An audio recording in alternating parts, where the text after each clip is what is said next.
चलो आज हम सोल्डरिंग से रिलेटेड चौथा पार्ट का डिस्कशन करेंगे।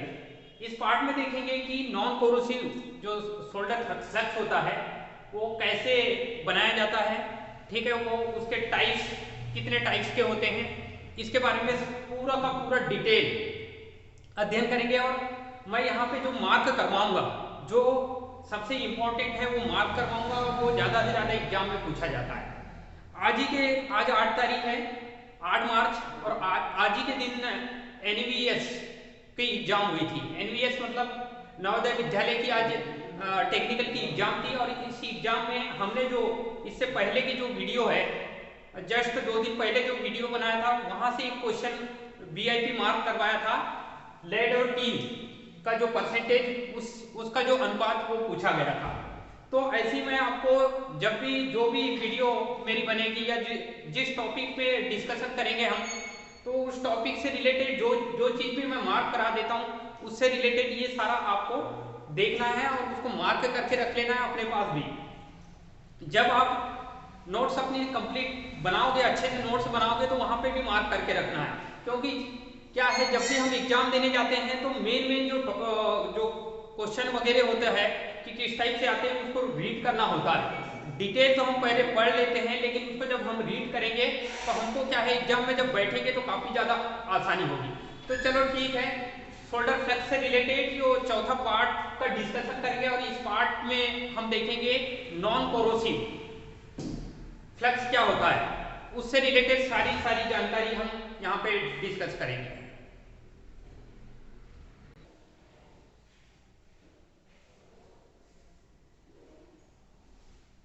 चलो ठीक है, तो आज हम देखते हैं नॉन कोरोसिव। उसको हिंदी में बोलते हैं संक्षारण रोधी। संक्षारण रोधी मतलब ये है कि जिसमें जंग नहीं लगता। मतलब ये कि जो सोल्डर हम करेंगे, ठीक है, और जिस फ्लक्स का यूज करेंगे हम आज जो पढ़ेंगे, तो उसमें क्या होगा, संक्षारण विरोधी होगा।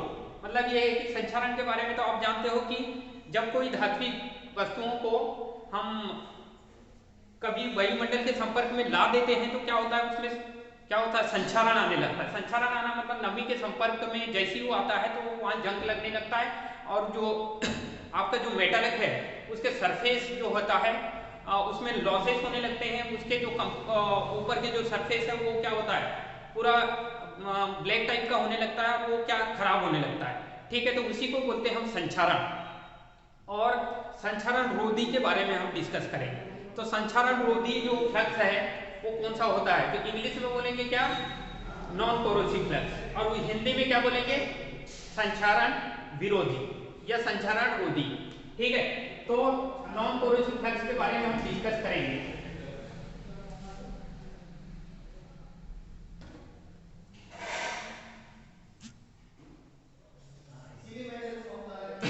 नॉन कोरोसिव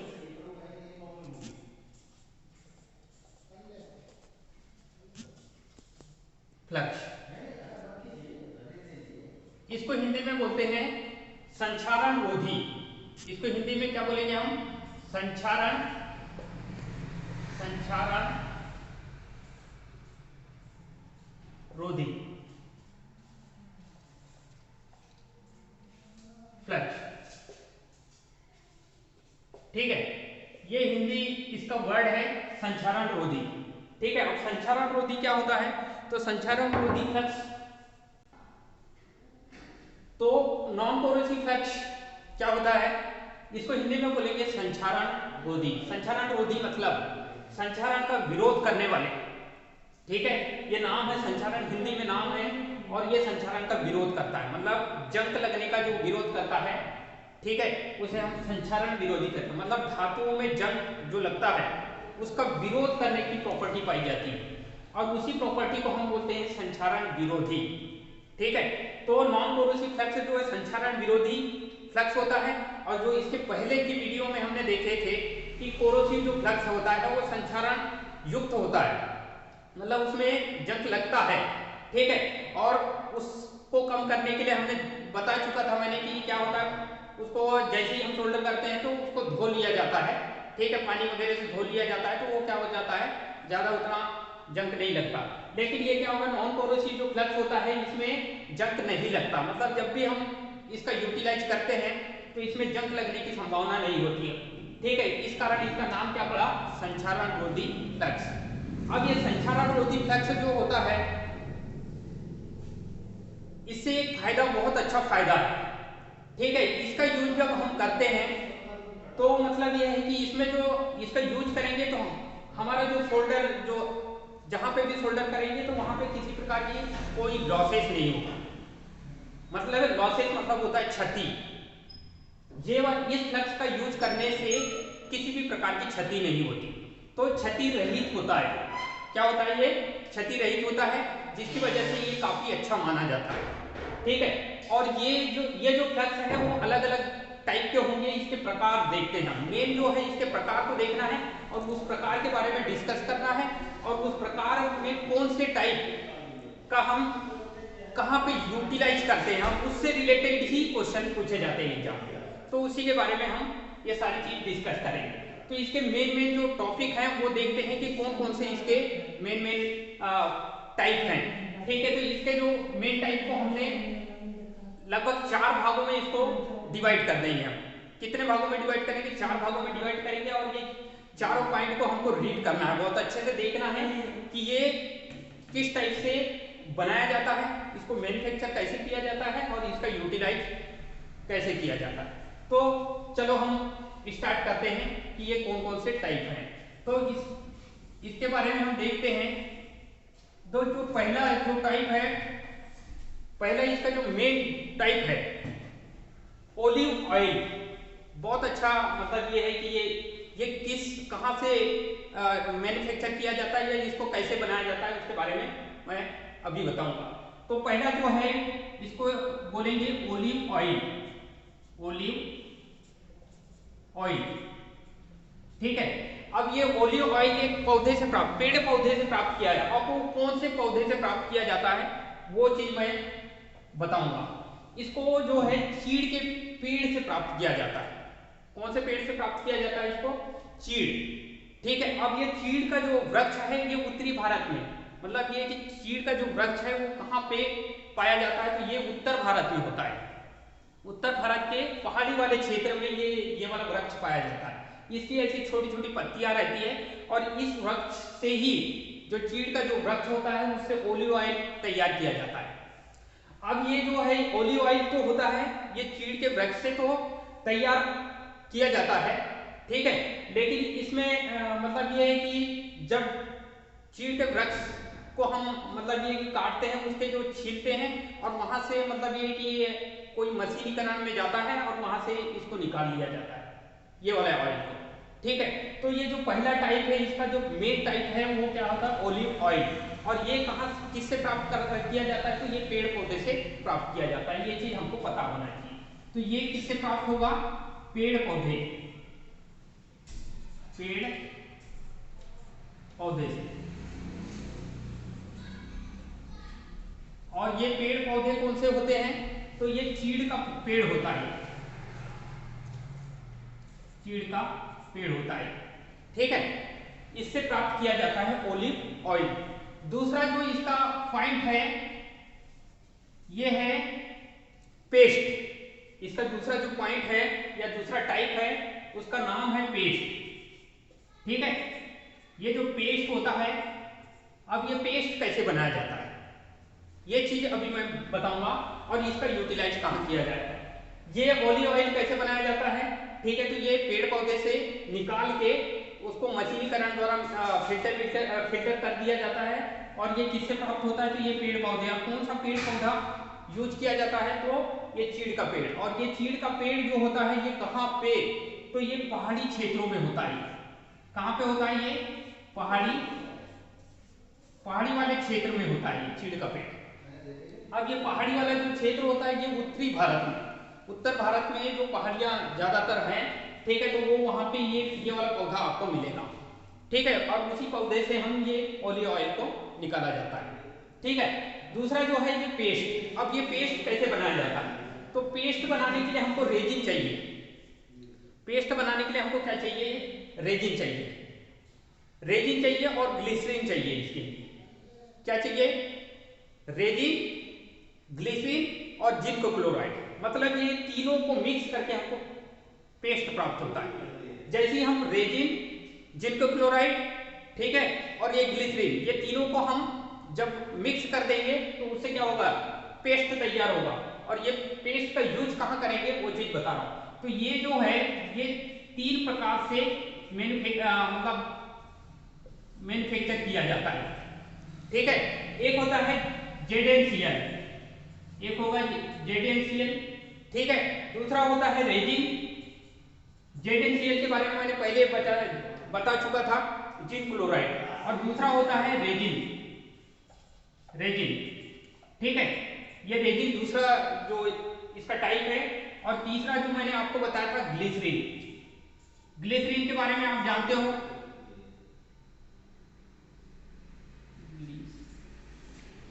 ग्लिसरीन, ठीक है। तो ये 3 चीज से मिलकर बना होता है, ठीक है। एक जिंक क्लोराइड, रेजिन और ग्लिसरीन, ये तीनों को मिला के हम पेस्ट तैयार करते हैं, ठीक है। और जब ये पेस्ट तैयार हो जाएगा तो ये छोटे छोटे मतलब डिब्बी में इसको पैकेजिंग कर देंगे और वो मार्केट में लॉन्च कर दिया जाता है। और उसका यूज कहाँ करते हैं, तो ये वाला जो आपका जो पेस्ट है इसका यूज हम ये इलेक्ट्रॉनिक कार्यों के लिए करते हैं। मतलब ये कि छोटे छोटे जो पतले तार होते हैं उसको जोड़ने के लिए पेस्ट का यूज किया जाता है। छोटे छोटे जो पतले तार होते हैं, पतले वायर, ठीक है, तो इलेक्ट्रॉनिक कार्य के लिए ये बहुत ही इंपॉर्टेंट क्वेश्चन है और इसी को हमको मार्क करके रखना है कि इसका जो यूज होगा, ठीक है, वो कहां पे होगा। तो इसका यूज होता है इलेक्ट्रॉनिक कार्य के लिए, ठीक है,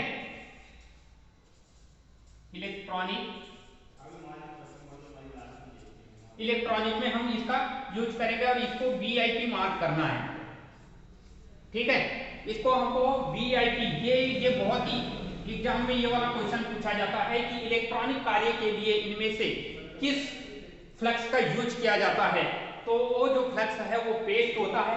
और पेस्ट कौन कौन से पदार्थ से मिलकर बना होता है, तो जिंक क्लोराइड, रेजिन और ग्लिसरीन, ये तीनों को हम कंबाइन करते हैं, तीनों को मिला देते हैं तो क्या बन जाता है, पेस्ट बन जाता है। और इस पेस्ट का यूज कहाँ किया जाता है, तो इलेक्ट्रॉनिक कार्य। इलेक्ट्रॉनिक कार्य में हम पतले वायर, ज्यादा मतलब हेवी वायरों को जोड़ने के लिए इसका यूज नहीं करते। ये पतले पतले जो वायर होते हैं इलेक्ट्रॉनिक में, हम ट्रांजिस्टर वगैरह और कैपेसिटर, इंडक्टर वगैरह जब जोड़ते हैं तो उसमें पतले पतले वायर का यूज किया जाता है। और उसी पतले वायर को जोड़ने के लिए हम क्या है, ये पेस्ट का यूज करते हैं। तो ये बहुत इंपॉर्टेंट है, इसको VIP मार्क करके रख लेना, यही एग्जाम में पूछा जाता है। ये VIP क्वेश्चन है, क्योंकि हम जो क्वेश्चन को VIP मार्क करेंगे ना, उसी को याद रखना है कि ये इसका यूज काम करना है और यही एग्जाम में पूछा जाता है। और मैंने जिस क्वेश्चन को मार्क करा दिया, मतलब समझ जाना कि ये एग्जाम में कहीं ना कोई एग्जाम में पहले पूछा जा चुका है या आने वाले नेक्स्ट एग्जाम में ये पूछ भी सकता है, क्योंकि ये जो है बहुत ही फेमस है। ये क्या है, बहुत फेमस पेस्ट जो है, ये बहुत फेमस फ्लक्स होता है। और जो चीज फेमस होता है उसी के क्वेश्चन बार बार रिपीट होते हैं, ठीक है। तो एग्जाम की दृष्टि से हम देखेंगे तो हमको पता होना चाहिए कि जो पेस्ट होता है वो पेस्ट में वो पूछ लिया कि एग्जाम में कि क्या क्या मतलब किन किन पदार्थों को मिक्सअप करते हैं जिससे ये पेस्ट निर्मित होता है। तो पेस्ट निर्मित करने के लिए ZnCl, रेजिन और ये ग्लिसरीन, ठीक है। तीसरा जो इसका पार्ट होता है, मैंने 4 पार्टों में इसको डिवाइड कर दिया हूं और किसका यूज कहां करेंगे। तो तीसरा जो पार्ट होता है उसको बोलते हैं टेरो, ठीक है। ये ऑयल के रूप में होगा, ये पेस्ट के रूप में होगा और ये टेरो, ये तीसरा जो पार्ट होता है इसका बोलते हैं टेरो, ठीक है। अब ये टेरो क्या होता है, तो ये टेरो जो होता है ये जानवर की चर्बी से प्राप्त किया जाता है। किसकी चर्बी से, ये जानवरों की चर्बी से, मतलब ये कि जानवरों की चर्बी से ये वाला एक ऑयल टाइप का होता है। इस ऑयल को मतलब छोटी छोटी बोतल में पैकेजिंग कर देते हैं, ठीक है। और यही ऑयल का यूज हम फ्लैक्स के रूप में किया जाता है, ठीक है। तो टेरो किससे प्राप्त होगा, तो जानवर की चर्बी से, ठीक है। ये जो होता है वो जानवर की चर्बी से प्राप्त होगा, ठीक है। अब ये जानवर की चर्बी से प्राप्त किया जाता है ये टेरो। एग्जाम में पूछा जाता है कि टेरो किससे प्राप्त किया जाता है या किससे मैन्युफैक्चर किया जाता है। तो ये जानवर की जो चर्बी है हाँ उससे इसको बनाया जाता है। और इसका यूज कहाँ करेंगे, तो ये प्लम्बिंग कार्य के लिए यूज होता है। प्लम्बिंग जानते हो ना, पाइप वगैरह जो होता है उसको जोड़ते हैं। जैसे कि मान लो जनरली सभी घरों में पाइप लगे हुए रहते हैं, ठीक है। वो पाइपों को मतलब जो वाटर जिसमें वाटर सप्लाई होता है, प्लम्बर का मतलब तो होता है कि वो जो वाटर जो सप्लाई करते हैं, जिस पाइप के माध्यम से हम वाटर सप्लाई करते हैं और वो पाइप में कहीं कहीं मतलब थोड़े छिद्र हो जाते हैं या कहीं कहीं टूट जाते हैं, तो वो पाइपों को जोड़ने के लिए हम ये इसका यूज किया जाता है, ठीक है। तो इसका यूज कहाँ करेंगे, तो हम प्लम्बिंग कार्य में। कौन से कार्य में, प्लम्बिंग एक इंजीनियर की एक ब्रांच होती है प्लम्बिंग, ठीक है। तो उसी में हम इसका यूज करेंगे प्लम्बिंग, ठीक है। तो प्लम्बिंग कार्यों में इसका यूज करेंगे, मतलब पाइप वगैरह को जोड़ने के लिए इसका यूज किया जाएगा। टेरोफ्लक्स का यूज किया जाएगा। टेरोफ्लक्स का किससे प्राप्त किया जाता है, तो जानवर की चर्बी से प्राप्त किया जाता है। जानवर की चर्बी से प्राप्त करेंगे तो इसका यूज कहाँ करेंगे, तो ये प्लम्बिंग कार्य, ठीक है। तो ये वाला तो ज्यादा उतना एग्जाम में पूछा नहीं जाता, ठीक है, लेकिन हमको पढ़ना अनिवार्य, क्योंकि हम पूरा डिटेल अध्ययन करेंगे तो हमको पता होना चाहिए कि ये कौन कौन से काम कहाँ कहाँ पे यूज किया जाता है। एक जो लास्ट होता है एक रेजिन या रोजिन कहते हैं, बहुत फेमस है। मतलब ये कि यहाँ पे जितने भी हम 4 टाइप पढ़ेंगे तो 2 सबसे ज्यादा फेमस, ठीक 4 नहीं सॉरी 5 टाइप पढ़ेंगे हम। एक होगा रेजिन रोजिन और एक होगा बोरेक्स। बोरेक्स बहुत ही फेमस, बोरेक्स भी फेमस है, ठीक है। तो एक नेक्स्ट है इसका जो टाइप है वो क्या होगा, बोरेक्स। बोरेक्स। अब ये बोरेक्स क्या होता है, ये बोरेक्स एक मिश्रण होता है। और मिश्रण होता है मतलब ये कि अलग अलग इसमें एटम होते हैं, इसमें अलग अलग परमाणु होते हैं बहुत सारे। जैसे कि वो सोडियम का परमाणु भी होता है, इसमें ऑक्सीजन का परमाणु भी होता है, ठीक है। इसमें बोरान का परमाणु, बोरेक्स मतलब ये कि इसमें बोरान का परमाणु होता है, ठीक है। तो इसका जो फार्मूला होता है ये कभी कभी एग्जाम में पूछा जाता है कि ये बोरेक्स का फार्मूला क्या है, ठीक है। तो इसका एक हमको केमिकल फार्मूला पता होना चाहिए। और ये बोरेक्स का जो फार्मूला होता है वो होता है Na2B4O7 और 10H2O होता है, ठीक है। मतलब ये है कि Na2 मतलब ये है कि सोडियम के 2 परमाणु होंगे और बोरान के कितने परमाणु होंगे, 4 परमाणु होंगे और ऑक्सीजन के 7 परमाणु और 10H2O। मतलब ये है कि 10 अनुपात में इसका जो पानी मिला देंगे तो उससे क्या होगा, एक बोरेक्स का निर्माण हो जाएगा। अब ये बोरेक्स का यूज कहाँ करते हैं, ठीक है। बोरेक्स जो फ्लक्स है इसका यूज कहाँ करेंगे, इस फ्लक्स का यूज करेंगे हम ब्रेजिंग में। बहुत ही इंपॉर्टेंट ये क्वेश्चन, ये जो एग्जाम में ये भी पूछा जाता है, ये भी वीआईपी है। ये भी जो क्वेश्चन है ये वीआईपी मार्क कर दिया हूं मैंने, ठीक है। तो ये जो बोरेक्स है इसका यूज कहां करेंगे, इसका फार्मूला पता होना चाहिए Na2B4O7 10H2O, ठीक है। और इसका यूज कहां करेंगे, तो इसका यूज हम करेंगे कहां, ब्रेजिंग मतलब हम धातुओं को मतलब ये कि धातु चादर होते हैं, ठीक है। धातु चादरों को जोड़ने के लिए जो जोड़ने की प्रोसेस को हम बोलते हैं ब्रेजिंग, ठीक है। मतलब जैसे कि मान लो कॉपर या कॉपर ब्रॉस वगैरह ये जो धातुएं होते हैं इनको, इनकी पतली पतली जो पट्टियां टाइप की रहती है इनको जोड़ने के लिए हम किसका यूज करेंगे, तो बोरेक्स का यूज करेंगे। और बोरेक्स का यूज करेंगे, इसका फार्मूला क्या है ये पता होना चाहिए और इसका यूटिलाइज कहां करेंगे तो ये चीज हमको पता होना चाहिए। तो ये ब्रेजिंग कार्य के लिए, ब्रेजिंग, ठीक है। ये ब्रेजिंग में ये वीआईपी क्वेश्चन है, इसको भी मार्क करके रख लेना है, ठीक है। तो बोरेक्स क्या होता है, तो बोरेक्स एक यौगिक होता है। ये पूरा का पूरा क्या है, कंपाउंड है, ये यौगिक है, ठीक है। इसका फार्मूला क्या है, तो Na2B4O7, ठीक है, ये फार्मूला याद रखना है, Na2B4O7 10H2O, ठीक है, ये बोरेक्स होता है, ठीक है। और इसका यूज कहाँ करेंगे, तो हम ब्रेजिंग कार्य के लिए, कौन से कार्य के लिए, ब्रेजिंग कार्य के लिए यूज करेंगे। तो ये सारी चीज, ये चौथा पॉइंट आपको पता हो गया होगा, ठीक है। तो एक बार और इसको रिपीट कर देता हूं मैं, ठीक है। सबसे पहला जो है नॉन कोरेसिव फ्लक्स, मतलब संचारक जो फ्लक्स होता है, ठीक है, उसको 5 टाइप में इसको डिवाइड करेंगे हम। पहला जो फ्लक्स है उसको ओलिव ऑयल बोलेंगे, क्या बोलेंगे हम, ओलिव ऑयल। और ये ओलिव ऑयल किससे प्राप्त होगा, तो पेड़ पौधे से। पेड़ पौधे कहाँ होते हैं, ये वाले पेड़ पौधा जो होता है वो चीड़ का पेड़ पौधा होता है, और ये कहाँ पे, पहाड़ी क्षेत्रों में पाया जाता है। कहाँ पे पाया जाता है, ये पहाड़ी वाले क्षेत्रों में। पेस्ट, अब ये पेस्ट 3 प्रकार के ये यहाँ पे पदार्थ हैं, इनका मिश्रण होता है। पहला जो इसमें पदार्थ होता है वो जिंक क्लोराइड होता है, रेजिन होता है और ग्लिसरीन होता है, ठीक है। अब ये इसका यूज कहाँ करेंगे, तो इलेक्ट्रॉनिक कार्य में, ठीक है। और तीसरा जो है इसका टेरो जो है जानवर की चर्बी से निर्मित किया जाता है या इसको प्रोड्यूस किया जाता है, ठीक है। और ये इसका यूज कहाँ करेंगे, तो प्लम्बिंग कार्य में, ठीक है।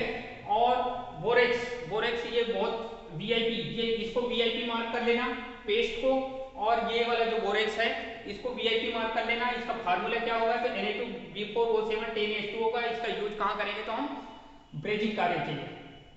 इसका जो चौथा पॉइंट होता है रेजिन या रोजिन, बहुत ही इंपॉर्टेंट है। मतलब ये कि ये पूरे में से 3 को हमको ज्यादा से ज्यादा याद होना चाहिए। और ये जितना बता रहा हूँ यहाँ से एक क्वेश्चन या तो इससे रिलेटेड क्वेश्चन एग्जाम में पूछेगा, या तो इससे रिलेटेड क्वेश्चन एग्जाम में पूछेगा, या रेजिन या रोजिन, ठीक है। तो इनसे रिलेटेड जो होगा क्वेश्चन एग्जाम में पूछा जाएगा, ठीक है। तो इसको स्क्रीनशॉट कर लो, ठीक है। फिर इसके बाद नेक्स्ट जो इसका 5वां जो टाइप है उसके बारे में हम डिस्कस करेंगे। तो आपने स्क्रीनशॉट कर ही लिया होगा। अब हम नेक्स्ट इसका जो पार्ट है उसका डिस्कशन करते हैं। अब इसका जो 5वां पॉइंट है वो रेजिन या रोजिन, इसके बारे में पूरा डिटेल अध्ययन करेंगे, क्योंकि इससे रिलेटेड, क्योंकि ये सबसे ज्यादा इलेक्ट्रिकल कार्य में यूज किया जाता है ना, इलेक्ट्रिकल बहुत बड़ा फॉर्म होता है, ठीक है। और वहां पे इसका यूज करेंगे तो इसमें देखेंगे कि क्या क्या इसमें कंडीशन आती है, और ये कौन कौन सी चीजें यहाँ पे जुड़ी हुई रहती है, वो चीज देखेंगे। रेजिन या रोजिन, इसका नाम ही है रेजिन या, ठीक है। रेजिन या रोजिन ये भी एक पदार्थ होता है, ठीक है। और ये फ्लक्स का ये 5वां पॉइंट है, ठीक है। फ्लक्स से रिलेटेड ये 5वां पॉइंट है। ये रेजिन या रोजिन ये जो है इसकी हमको मेन सिचुएशन देखना है कि कौन कौन सी कंडीशन में ये वर्क करता है, ठीक है। और ये कौन कौन से कार्य करता है। तो रेजिन और रोजिन जो होता है ये लगभग 80 से 100 डिग्री सेल्सियस में ये क्या हो जाता है, ये पूरा का पूरा क्या होगा, पिघल जाता है। मतलब ये भी थोड़ा सा पेस्ट टाइप का होता है, ये मतलब पेस्ट टाइप का होता है ये रेजिन या रोजिन जो मार्केट में अवेलेबल होता है। तो इसमें टेम्परेचर डिपेंड करता है कि ये कितने टेम्परेचर पर ये पूरा का पूरा पिघल जाता है, ये क्वेश्चन एग्जाम में पूछा जाता है। तो ये 80 से 100 डिग्री सेल्सियस तापमान जब इसको मिलता है तो ये क्या होता है, पूरा का पूरा लिक्विड बन जाता है, मतलब पूरा पिघल जाता है, ठीक है। तो ये चीज हमको पता होना चाहिए। इसके मेन जो पॉइंट हैं, ये रेजिन या रोजिन की डिटेल हम अध्ययन करेंगे। तो इसमें ये देखेंगे कि ये 80 डिग्री सेल्सियस से 100 डिग्री सेल्सियस में क्या हो जाता है, ये पूरा का पूरा क्या होगा, पिघल जाता है,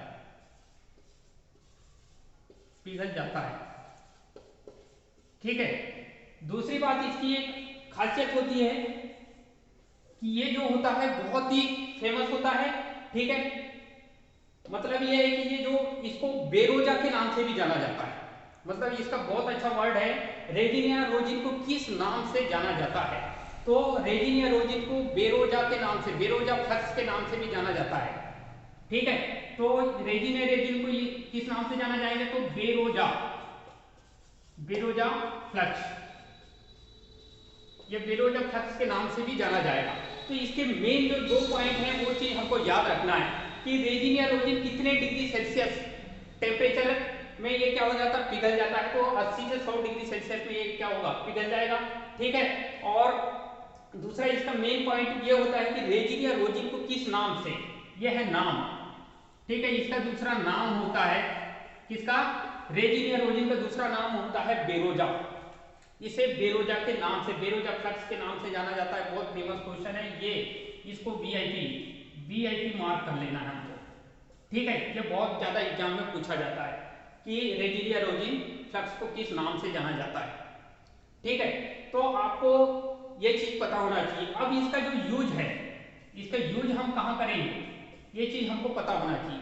तो ये क्या होगा, इलेक्ट्रिकल कार्य, मतलब ये कि जो मोटे वायर होते हैं, कॉपर या एल्यूमिनियम के जो मोटे वायर हैं, उसकी सोल्डरिंग करने के लिए ये रेजिन या रोजिन फ्लक्स का यूज किया जाता है। तो कौन से कार्यों में, तो ये इलेक्ट्रिकल कार्यों में होगा,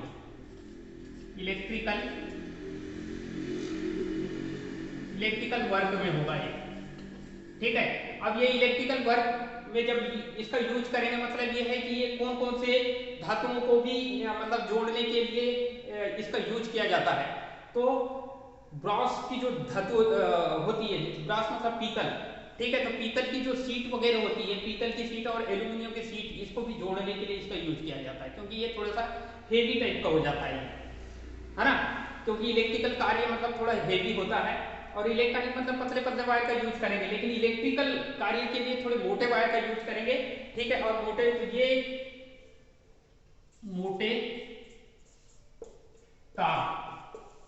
मोटे तार जोड़ने के लिए, ठीक है, और किसकी जो सीट होती है, ब्रॉस की सीट और कॉपर की जो सीट है उसको जोड़ने के लिए। ठीक है, ब्रॉस मतलब होता है पीतल। ठीक है, ब्रॉस क्या होता है, पीतल होता है। ठीक है, ब्रॉस सीट एवं कॉपर की सीट। ठीक है, कॉपर सीट को जोड़ने के लिए इसका इस्तेमाल किया जाता है। तो ये चीज हमको पता होना चाहिए, ये सबसे ज्यादा एग्जाम में पूछा जाता है। वीआईपी इसको भी मार्क कर लेना है। ठीक है, ये कहाँ मतलब ये है कि इसका यूज कहाँ किया जाता है, तो इलेक्ट्रिकल कार्य में। मैंने बहुत सारी एग्जाम पे देखा हूँ कि इलेक्ट्रिकल कार्य के लिए इनमें से कि कौन से फ्लक्स का यूज किया जाता है, 4 ऑप्शन दे दिया जाता है। ठीक है, तो रेजिन रोजिन देगा, पेस्ट देगा, टेरो दे देगा, या बोरेक्स, कोई भी फ्लक्स के नाम दे देगा। तो आपको ये पता करना है कि इलेक्ट्रिकल कार्य के लिए, इलेक्ट्रिकल वर्क है। ठीक है, ये इलेक्ट्रिकल वर्क के लिए इसको अंडरलाइन कर दे रहा हूँ, क्योंकि ये क्या है, बहुत ही वीआईपी क्वेश्चन है ये। ठीक है, रेजिन या रोजिन का जो सबसे इंपॉर्टेंट जो क्वेश्चन बनता है कि इलेक्ट्रिकल कार्य के लिए इनमें से किस फ्लक्स का यूज किया जाता है, तो रेजिन या रोजिन।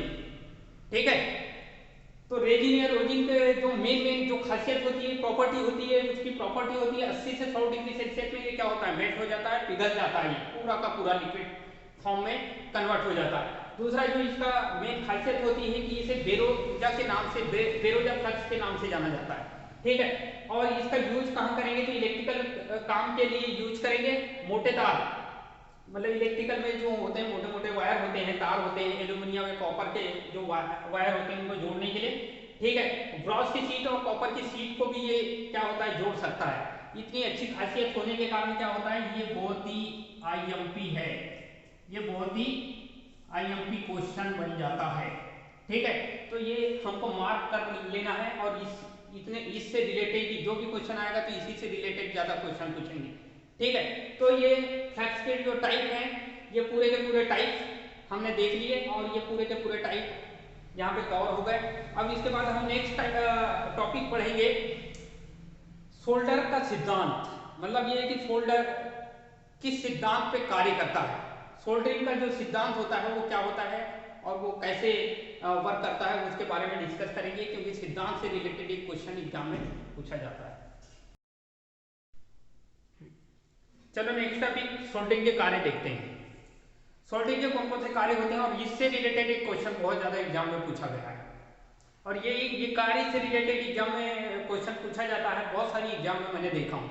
ठीक है, अब मैं ये तो आपको बता रहा हूँ कि ये एग्जाम में देखा हूँ मैंने, एग्जाम के पेपर जो मैं चालू किया हूँ वहां पे ये चीज देखा हूँ, और जब मैं नए जो वीडियो डालूंगा जब भी एग्जाम रहेगी, हमारी मैराथन क्लास चलेगी और मैराथन क्लास में हम क्वेश्चन पेपर को सॉल्व करेंगे। और जब क्वेश्चन पेपर में बहुत सारे हमारे पास क्वेश्चन पुराने 10 साल के क्वेश्चन पेपर रखे हुए हैं, और वो वाले क्वेश्चन पेपर जब सॉल्व करेंगे तो कहाँ कहाँ कौन कौन सी एग्जाम में कौन कौन से क्वेश्चन मिलते हैं, ये चीज़ वहाँ पे डिस्कस करेंगे। तो मैं यहाँ पे वीआईपी जब मार्क करूंगा तो उसी मार्किंग को आपको याद रखना है ज़्यादातर। बाकी तो जो वीडियो देखोगे आप जितने टाइम तक के देखोगे लिख के रखना है, लेकिन जो भी अगर मैं बता रहा हूँ तो ये सारी डिटेल जो है वो आपको लिख के रखना है। अगर आपने एक बार लिख के रख ली ना तो क्या होगा, पूरा का पूरा याद हो जाएगा आपको। तो मेन है कि जब भी वीडियो देखो तो आप क्या है, कोई भी चीज़ जो जितनी भी चीज़ें जुड़ी रहती है किसी भी टॉपिक से, बहुत सारे चीज़ें जुड़ी रहती है, तो इसको हमको क्या है लिख के रखना है। जब तक कि हम लिख के नहीं रखेंगे ना तब तक कि वो चीज़ हमारे माइंड में स्टेबल, आपने एक बार अगर इसको लिख के रख लिए ना तो ये चीज़ आपके माइंड में स्टेबल हो जाएगी। ठीक है, तो हम सोल्डरिंग का वर्क देखते हैं आज। सोल्डरिंग का कार्य, ठीक है, सोल्डरिंग के कौन कौन से कार्य होते हैं। तो इसका जो पहला कार्य है वो चीज मैं बता रहा हूं कि सोल्डरिंग का जो पहला कार्य होता है वो जब सोल्डरिंग कर, ये जो जब जहां पे भी हम सोल्डर करते हैं तो सोल्डरिंग करने में जहां सोल्डर होता है उसका मदद करता है। तो सोल्डरिंग करते समय क्या होता है, ये क्या होता है, ये जो जहां पे भी सोल्डर कर रहे हैं तो ये क्या होता है कि चलो सोल्डर फ्लक्स के कार्य से रिलेटेड एक एग्जाम में क्वेश्चन पूछा जाता है। बार बार ये वाला एग्जाम बहुत सारी एग्जामों में ये क्वेश्चन पूछा जाता है। तो इससे रिलेटेड हमको जो जो चीज़ें मैं यहाँ पे जोड़ के बताऊंगा वो चीज़ हमको क्या होगा, कुछ चीज़ें मार्क करके रखना है जो एग्जाम में पूछे जाते हैं। ठीक है, तो सोल्डर फ्लक्स के क्या काम होता है, ये क्या काम करता है। ठीक है, तो सोल्डर फ्लक्स का कार्य, ठीक है, तो सबसे पहला जो है ये सोल्डरिंग करने में ये क्या होता है, सहायता करता है। पहला इसका मेन काम होता है कि जब जहां पे भी हम सोल्डरिंग करते हैं तो वो क्या होता है, ये उसकी मदद करता है। ठीक है, तो पहला जो इसका पॉइंट है वो सोल्डरिंग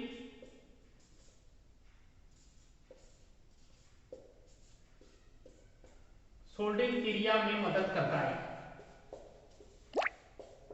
मदद करता है।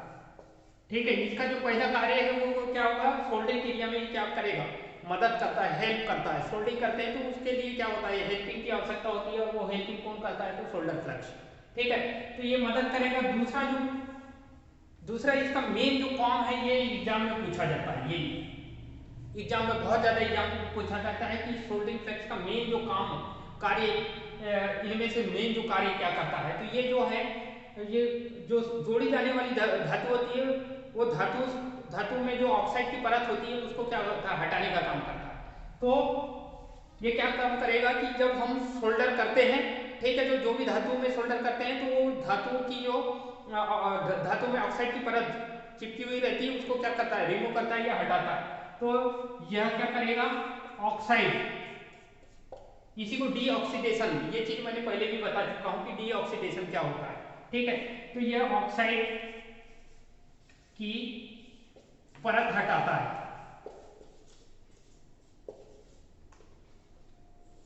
है, ठीक है। तीसरा जो होता है इसका मेन जो काम होता है, ये सोल्डरिंग की जो सतह होती है, जो सोल्डरिंग की जो सतह होती है जहां पे हम सोल्डर करते हैं तो उसकी सतह को क्या करता है, ये उसकी सतह को प्लेन भी करता है और चमकदार करता है। ठीक है, तो प्लेन करना मतलब ये है कि एकदम प्लेन सरफेस एरिया जो होता है वो प्लेन भी करता है और उसकी सतह को चमकदार। तो यह सतह को प्लेन व चमकदार बनाता है। ठीक है, चमकदार बनाता है। ये भी क्वेश्चन, ये भी वीआईपी कर देना, ये भी वीआईपी मार्क कर लेना। तो ये क्या होता है, ये जो भी सोल्डरिंग की जो सतह होती है उसको प्लेन करता है और चमकदार बनाता है। ये पूछता है, चमकदार करने के लिए होता है। ठीक है। फिर चौथा इसका जो पॉइंट होता है वो क्या होता है कि ये पूरा का पूरा जो सोल्डरिंग की जो सरफेस होती है वो सतह को साफ करने का काम करता है, क्लीन करता है, क्लीनिंग का काम करता है, ये क्लीनर काम करता है। जैसे हम किसी भी प्रेस किसी चीज को धोते हैं एकदम क्लीन करते हैं, जैसे गाड़ी वगैरह या कोई भी चीज को एकदम क्लीन करते हैं ना, वहाँ धूल वगैरह, तो ये क्या होता है धूल और मिट्टी के जो कण होते हैं उसको क्या कर देता है, क्लीन कर देता है। तो यह सतह को साफ करता है।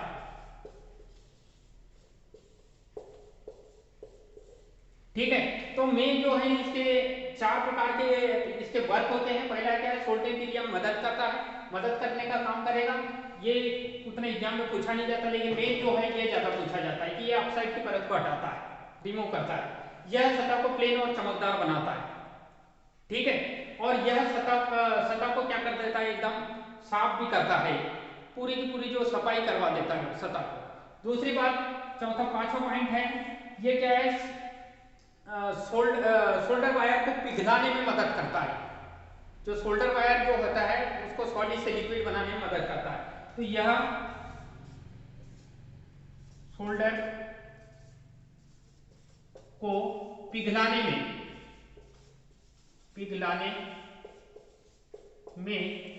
मदद करता है।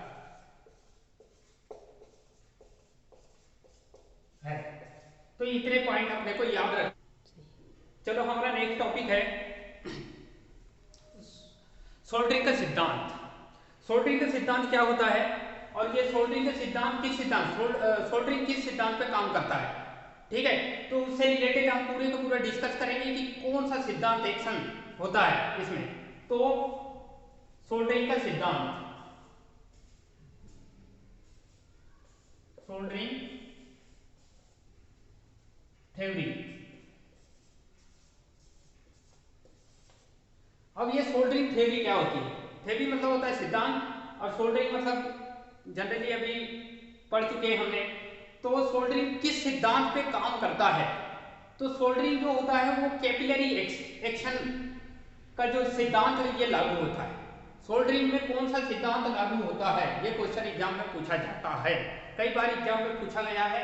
बड़ी बड़ी एग्जाम जो होती है, सेंट्रल गवर्नमेंट की जो एग्जाम है उसमें ये सारी चीज, ठीक है, जनरली हम मतलब ये कि बेसिक बुक में बहुत सारी चीजें दिया नहीं होता। ठीक है। और जो चीज दिया नहीं होता तो वो क्या होता है, हमको हमको पता नहीं होता कि क्या क्या सिचुएशन होती है। तो सोल्डरिंग से रिलेटेड हमने मतलब ये कि ये आपने कभी इसको पढ़ा भी नहीं होगा जहाँ तक कि, क्योंकि बुक में मैंने उतना देखा नहीं कि ये किस सिद्धांत पे वर्क करता है। ठीक है। मतलब ये कि छोटे मोटे जो लेवल से रिलेटेड जो एग्जाम होते हैं उनकी बुकों में ज़्यादातर ये चीज़ देखा नहीं है। ये हाई लेवल की जो स्टडी करते हैं हम, ठीक है, तो वहाँ की उसकी बुकों में ये चीज़ होता है, क्योंकि वहाँ क्या होता है पूरी डिटेल होती है, और डिटेल कई अध्ययन जब हम करते हैं तो ये देखते हैं कि सोल्डरिंग जो किस सिद्धांत पे काम करता है। ठीक है।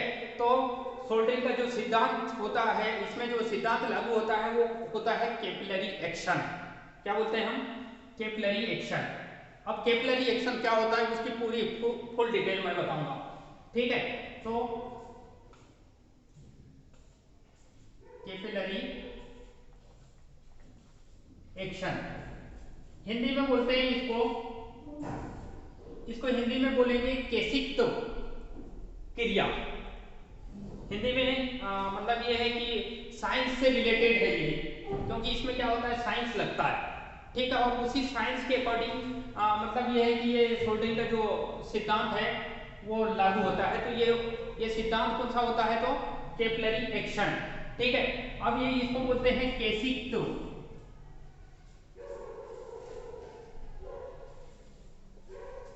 ये केशिक्त क्रिया कहते हैं इसको हिंदी में।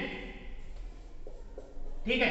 तो ये केशिक्त क्रिया क्या होती है, कैपिलरी एक्शन क्या होता है, ये हमको समझना है एग्जाम्पल के माध्यम से समझना है।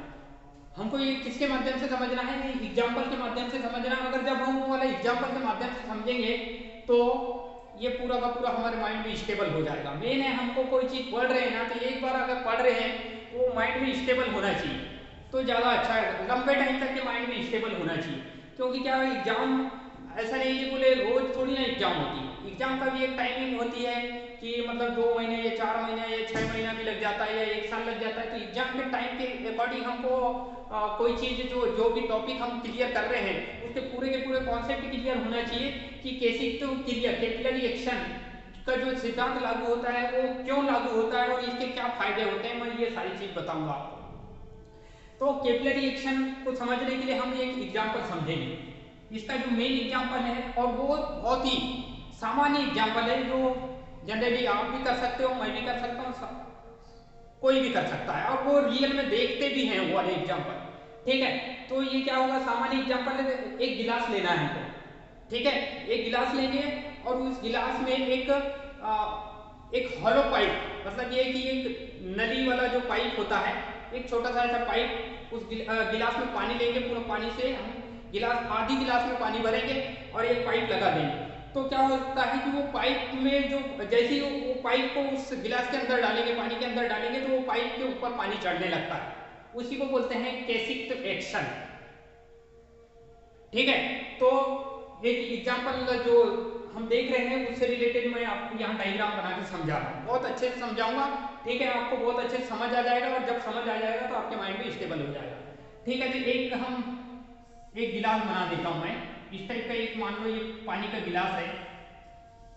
ठीक है, और इस गिलास में क्या होगा कि पानी भरा हुआ है, ये इस टाइप से ये पानी भर दे रहा हूं मैं, इस टाइप से ऐसा पानी भर दे रहा हूं और इस गिलास के अंदर आधा गिलास पानी भरा हुआ और इसके अंदर एक छोटा सा पाइप, हमको पाइप एकदम सॉलिड नहीं लेना है, हमको पाइप जो होना है वो खोखला लेना है, खोखला पाइप लेना है, छोटा पतला सा एक खोखला पाइप लेते हैं। ठीक है, जैसे कि मान लो उस पाइप को जैसे ही हम लेंगे, ठीक है, इसके अंदर डालेंगे तो कैपिलरी एक्शन की क्रिया चालू हो जाती है। कौन सा एक्शन चालू हो जाता है, ये कैपिलरी एक्शन चालू हो जाता है। ये सबसे बेसिक एग्जांपल है जो आप कर सकते हैं। ठीक है, तो इसी एक्शन के सिद्धांत पर ये सोल्डरिंग जो होता है वो कार्य करता है, यही एक्शन यहाँ पे फॉलो होता है। जब हम सोल्डरिंग करते हैं तो पूरा का पूरा जो ये सिद्धांत वहां लागू हो जाता है, उसके अकॉर्डिंग वहां पे सोल्डरिंग की प्रोसेस होती है। तो यहाँ पे एक छोटा सा हम पाइप लेते हैं, मान लो ये एक पाइप है, ये पतला पाइप है, ये इस टाइप का एक पतला पाइप है, ये हॉलो है। ठीक है, इस पाइप को जैसे ही इसके अंदर डालेंगे तो कैसिक की क्रिया यहाँ पे लागू हो जाती है, कैपिलरी एक्शन लागू हो जाता है और ये जो पानी है इसके ऊपर क्या हो जाता है, चढ़ने लगता है ऊपर यहाँ तक के। ठीक है, ये पानी क्या हो जाएगा, यहाँ पे चढ़ जाएगा। इसका मतलब ये है कि जब ये पानी ऊपर चढ़ेगा तो यहाँ पे इसका जो ये ऊपर का जो सरफेस में क्या एक्शन होगा, ये चीज हमको पता होना चाहिए। तो जैसे ही इसके ऊपर पानी जब चढ़ेगा तो ये कनकेव फॉर्म में ये परिवर्तित हो जाएगा। कनकेव मतलब होता है अवतल लेंस। अवतल लेंस के बारे में जानते हो कि मतलब ये कि कोई इस टाइप का ऐसा लेंस होता है, मतलब ये कि बीच में जो होता है वो थोड़ा सा लेवल कम रहता है और ऊपर जो लेवल है वो होता है उभरा हुआ रहता है, और बीच का जो लेवल होता है वो कैसा रहता है, एकदम थोड़ा गड्ढा टाइप का होता है वहां पे। तो उस फॉर्म में इसका जो तल है, इसका जो ऊपर का जो सरफेस है वो कैसे किस फॉर्म में कन्वर्ट हो जाता है। तो इसका जो फॉर्म है ये एकदम, ये जो पानी का जो तल है वो ऐसा हो जाएगा, इस टाइप का, ऐसा इस टाइप का, ये इस टाइप का ऐसा इसका ये तल बन जाएगा। और ये क्यों हो रहा है, क्योंकि जो पानी है ये ऊपर चले गया है, तो ये वाला जो तल है, सरफेस का जो तल है, ये यहाँ पे क्या हो जाएगा, यहाँ पे एकदम कनकेव फॉर्म में हो जाएगा, अवतल लेंस की तरह ये बन जाएगा। तो ये अवतल लेंस की तरह बन जाएगा, तो इसी को बोलते हैं हम कैपिलरी एक्शन। समझ आया ना? ठीक है, और नॉर्मली अगर ये चीज नहीं करेंगे तो एक दूसरा गिलास लेते हैं और वहां पानी भरते हैं और उसका जो सरफेस देखेंगे हम, ऊपर का जो सरफेस है वो कैसे अवतल लेंस की तरह व्यवहार करता है। ठीक है, तो मान लेते हैं कि एक ग्लास लेते हैं, एक दूसरी ग्लास लेते हैं, वहां तक उसमें नॉर्मल पानी लेते हैं, ये गिलास है और इसमें क्या होगा, पानी लेंगे, और जब इसका आधी गिलास हम पानी भरेंगे तो इसका जो बीच वाला जो एरिया है ये केंद्र बिंदु बोलते हैं इसका। केंद्र बिंदु में थोड़ा गड्ढा टाइप का हो जाता है, और जो जहां जहां पे भी गिलास का जो पृष्ठ मिलेगा राइट साइड में, क्योंकि सिलेंड्रिकल टाइप का होता है ना, तो इसका जो चारों ओर क्या होंगे, इसके पृष्ठ मिलेगा, खोखला बेलन टाइप का होगा ही, तो इसके चारों ओर जो क्रस्ट होगा, क्रस्ट में आखिर जो पानी है वो पूरा पूरा जो इसका सरफेस एरिया में पानी, किनारे में पानी जाके चिपक जाता है, जिसकी वजह से बीच में क्या हो जाता है, गड्ढा हो जाता है, उसी को बोलते हैं अवतल होना। ठीक है, तो ये इसका जो हो जाएगा इस टाइप से ये बन जाता है, ये इस टाइप से, ऐसा पानी का जो लेवल है वो ऐसा इस टाइप का दिखाई देता है। तो इसी क्रिया को हम बोलते हैं, ये किसकी वजह से होता है, तो ये आकर्षण, मतलब ये है कि ये जो इसके जो पूरे का पूरा जो एरिया है, ग्लास का जो पूरा का पूरा जो एरिया है, एरिया मतलब ये उसका आउटर क्षेत्र होता है, उस आउटर क्षेत्र में पानी जाके क्या हो जाता है, चिपक, मतलब ये है कि वहां जाके चिपक जाता है, जिसकी वजह से बीच में इस टाइप का अवतल जैसे हो जाता है। ये क्या हो गया, अवतल हो गया, अवतल, अवतल मतलब इस टाइप का हो जाता है। और ये जो किनारे में जाके ये यहाँ पे, तो ये किसकी क्रिया, ये किनारे में जाके चिपक रहा है पानी, ठीक है, यहाँ पे भी क्या होगा, साइंस लग रहा है, तो किनारे में जाके जब ये पानी चिपक रहा है, ठीक है, तो ये किसके कारण होता है, तो आकर्षण के कारण होता है। और किसके आकर्षण के कारण होता है, तो सरफेस के आकर, ठीक है, जो आपका जो सरफेस होता है, ये गिलास, गिलास का जो जो जिस पदार्थ का भी बना हुआ है, वो जहां जहां उसका सरफेस हो जाता है वहां पानी क्या हो जाता है, वो सरफेस पानी के जो परमाणु को अपनी ओर आकर्षित करता है। ठीक है, तो ये किसकी वजह से होता है, तो आकर्षण, आकर्षण के कारण होता है। ठीक है, तो आकर्षण का सिद्धांत लागू होने के कारण क्या हो जाता है कि इसका जो बीच का जो पॉइंट होता है वो नीचे धंस जाता है, और वो जो किनारे किनारे का जो पॉइंट है वो ऊपर हो जाता है, इसलिए इसको बोलते हैं अवतल लेंस की जैसे व्यवहार करता है, अवतल लेंस। ठीक है, तो आपको ये चीज समझ आ गया होगा कि कैपिलरी एक्शन, यही एक्शन होता है, ये कैपिलरी एक्शन के कारण ये अवतल लेंस जैसे दिखाई देता है यहाँ पे, और ये आकर्षण के कारण उसके जो पूरे के पूरे सरफेस, किनारे जो सरफेस होते हैं वहां जाके परमाणु, पानी के जो परमाणु वो जाके चिपक जाते हैं। वही चीज क्रिया यही यहाँ पे भी मैंने वही बताया कि ये यहाँ पे भी क्या बन रहा है, ये अवतल लेंस की तरह बन रहा है, अवतल लेंस। ठीक है, ये अवतल लेंस की तरह बन रहा है, दिखाई दे रहा है, क्योंकि यह बीच का जो पानी है वो ऊपर चले गया तो किनारे का पानी नीचे जाएगा ना, इस टाइप से। तो ये वाला जो पानी है आपका इस टाइप का ऐसा दिखाई दे रहा है। ठीक है, तो ये किसके कारण हो रहा है, ये आकर्षित कर रहा है, ये जो पाइप जो होता है ना, ये पानी को अंदर, पाइप के अंदर से ये पानी ये ऊपर तल, क्योंकि ये क्या होगा, पतला पाइप है तो पतले पाइप के ऊपर पानी जाएगा। ठीक है, तो यहाँ पे किसके कारण होता है, तो आकर्षण के चलते। ठीक है, आकर्षण के चलते ये जो है ये पानी ऊपर उठ जाएगा, और इसका जो ये तल होता है, पानी का जो तल होगा वो क्या होगा, अवतल लेंस जैसे व्यवहार करेगा। किसकी जैसे व्यवहार करेगा, अवतल लेंस की जैसे। तो यही कैपिलरी एक्शन के कारण क्या सिद्धांत सोल्डरिंग में फॉलो होता है। ठीक है, मतलब ये कि सोल्डरिंग करते समय कौन सा सिद्धांत लागू होता है, तो कैपिलरी एक्शन। ठीक है, और कैपिलरी एक्शन मैंने ये पूरा आपको डायग्राम के अकॉर्डिंग पूरा का पूरा समझाने का प्रयास किया।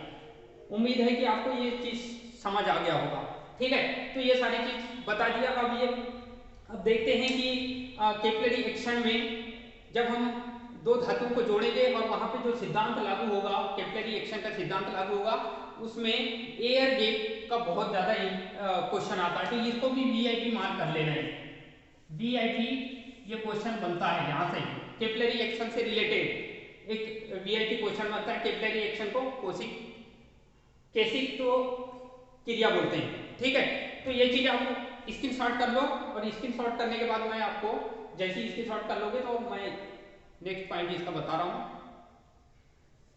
ठीक है, अब कैपिलरी एक्शन कैसे, मतलब सोल्डरिंग करते समय कैपिलरी एक्शन कैसे काम करता है। तो मान लेते हैं कि हमारे ये दो इस टाइप के सॉलिड, क्योंकि दो सॉलिड के बीच में लिक्विड अगर मिलाएंगे तो उसे सोल्डरिंग कहते हैं। मैंने आपको पहले ही बताया कि दो, मतलब ये कि दो धातुओं को जोड़ने के लिए हम सोल्डरिंग करते हैं। तो एक मेटल हो गया और एक मेटल हो गया, एक दूसरा मेटल यहां बना देता हूं। ठीक है, और यहाँ पे कैसे कैपिलरी एक्शन काम करेगा। ठीक है, तो जैसे हम अब इन दोनों के बीच में कितना एयर गैप है, तो ये जो एयर गैप है यहाँ पे, ठीक है, यहाँ पे जो एयर गैप होना चाहिए, यही एयर गैप का जो मान होता है वो कितना होता है, एयर गैप। ये पूछता है एग्जाम में, ठीक है। ये एक मेटल है, मेटल का एक टुकड़ा है, और ये भी एक मेटल है, और ये दोनों मेटलों को आपस में अलग अलग है, ये डिवाइडिंग है। इनको क्या होना है, सोल्डरिंग करना है। मतलब ये कि बीच में यहाँ पे पदार्थ डालना है, और ये जब बीच में पदार्थ कैपिलरी रिएक्शन काम करेगा, यहाँ पे जो काम करेगा क्या, कैपिलरी रिएक्शन, और वो कैसे फॉर्म क्रिएट होगा। तो ये एयर गैप कितना होना चाहिए, तो 0.53 से 0.92 mm इसका जो है गैप होना चाहिए, ठीक है। इसमें जो एयर गैप होता है वो कितना होना चाहिए, तो 0.53 से 0.92 इसका कैपिलरी, तभी प्रॉपरली बहुत अच्छे तरीके से कैपिलरी रिएक्शन की क्रिया होती है। तो जैसे ही हम सोल्डर जो मटेरियल यहाँ पे जब सोल्डरिंग करेंगे तो ये इस टाइप से ऐसा इसको ज्वाइंट करेगा, और ज्वाइंट ये यहाँ पे ऐसा इस टाइप का ऐसा ये सरफेस बना देगा ये, ठीक है। तो ये देखो बीच वाला जो है ये वाला हिस्सा एकदम अवतल हो गया, ठीक है, और इधर थोड़ा सा उभार हो गया, इस साइड में थोड़ा सा उभार हो गया। यही चीज मैंने बताया है कि जैसे ही हम ज्वाइन करते हैं तो जो ऊपर का जो पृष्ठ होता है वो क्या अवतल जैसे हो जाता है। तो ये वाला जो ये ज्वाइन कर रहे हैं ये शोल्डर के चलते हुआ है। यहाँ पे शोल्डर वायर हम गर्म करके यहाँ पे मेल्ट किए हैं, और मेल्ट करने के बाद ये लिक्विड होगा, और लिक्विड बन जाएगा। जब लिक्विड बना तो ये इस टाइप का, तो ये वाला बीच वाला जो थोड़ा अच्छे से बना देता हूँ मैं, तो ये यहाँ पे बीच वाला इस टाइप से ऐसा कनकेव फॉर्म, इंग्लिश से बोलते हैं इसको कनकेव, हिंदी में बोलेंगे अवतल, ये अवतल हो गया। और ये जो किनारे का जो है, किनारे यहाँ पे क्या हो रहा है, ये किनारे उभरा हुआ क्यों है, ये उभरा इसलिए है क्योंकि यहाँ पे क्या हो रहा है, आकर्षण की क्रिया के चलते हो रहा है। ये जो लिक्विड है ये इसके पूरे मतलब किनारे किनारे क्या आकर्षित हो रहा है, और ये जो बीच वाला एरिया है वो क्या होगा, अवतल हो गया। तो ये क्या होगा, किसके आकर्षण के चलते। और यहाँ पे ये इसी को बोलते हैं हम केशिक या कैपिलरी एक्शन। इसी क्रिया को बोलेंगे हम क्या, कैपिलरी एक्शन, कैपिलरी एक्शन, ठीक है। तो ये कैपिलरी एक्शन ऐसा ही इस टाइप से होगा। कैपिलरी एक्शन कराने यानी यहाँ ये जो सिद्धांत जब कैसे काम करेगा, तो ये दो मेटल है, मेटल सरफेस है, ये एक सरफेस हो गया, ये एक सरफेस हो गया, मेटल का टुकड़ा हो गया, ठीक है। इन दोनों के बीच में हमने एयर गैप कितना रखे, ठीक है। मतलब एयर गैप मतलब होता है अंतराल, ठीक है। इसको एयर गैप को हम बोलते हैं अंतराल भी बोलते हैं, अंतराल, अंतर, दोनों के बीच में अंतर कितना है, ये अंतर, ठीक है। तो ये अंतराल जो होता है वो कितना होना चाहिए, 0.53 mm से लेके 0.92 mm तक के इसका ये सैद्धांतिक मान है। और इसी मान के अकॉर्डिंग हम इतना रख देंगे तो ये क्या होगा, ये अवतल बन जाएगा, यहाँ पे उभार आ जाएगा, ठीक है। तो यही एक्शन के चलते क्या होता है कि ये काम करता है, ठीक है। तो ये चीज कैपिलरी एक्शन क्या होता है मैंने आपको बता दिया कि कैसे का सिद्धांत होता है वो इसी सिद्धांत पे ये वर्क करता है, ठीक है। तो ये सिद्धांत के बारे में अगर क्वेश्चन पूछा जाता है तो या तो इससे रिलेटेड कि इसको अंडरलाइन कर लो, ठीक है ना, इसको अंडरलाइन कर लो, इसको वीआईपी मार्क भी कर लो। जो भी क्वेश्चन इससे रिलेटेड जो क्वेश्चन पूछा जाएगा यही पूछा जाएगा, ये पॉइंट वाला जो मान है यही एग्जाम में पूछा जाएगा आएगा। और दूसरा ये किस सिद्धांत पे मतलब सोल्डरिंग किस सिद्धांत पे वर्क करता है, तो ये कैपिलरी एक्शन है, बस सोल्डरिंग का सिद्धांत क्या है, तो कैपिलरी एक्शन, ये चीज आपको पता होना चाहिए, बाकी ये चीज समाप्त हो जाता है।